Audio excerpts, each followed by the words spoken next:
mayamda khangzinbada kanaba aduguma content masang katang share tawjage US na IS lusingbada lakthokpa reward dollar million tarada hengat kray Islamic State Administrative Movement gi lusing purel adu phanabgi damak United States na lakthokpa reward adu dollar million tara ohenduna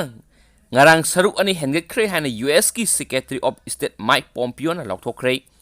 Syria da October thada satakhiba landaba amada US commando singna hatkiba Abu Bakr al Baghdadi gi mihut siloba lusingba aduni haina hana masak khangba ngamdringai gi mamangda Amir Mohammed Abdul Rahman al Mawali gi damak US na dollar million manga gi reward lakthokibani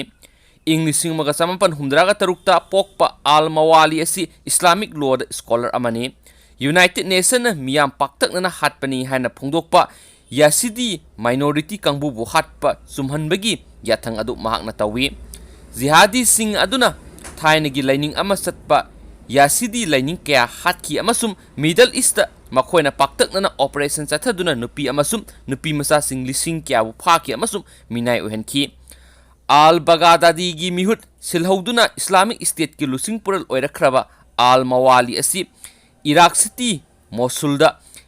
Truckman imung amada pokhi asumna matam amada Iraq amasum Syria gi pak saraba mafamsing lengak lamkiba amasu nongsuk lomdagi volunteer kayamarum singsin kiba Islamic State Group ki rank sing da kakhalakpada mahak Arab sing nataba kharakaki manungda amani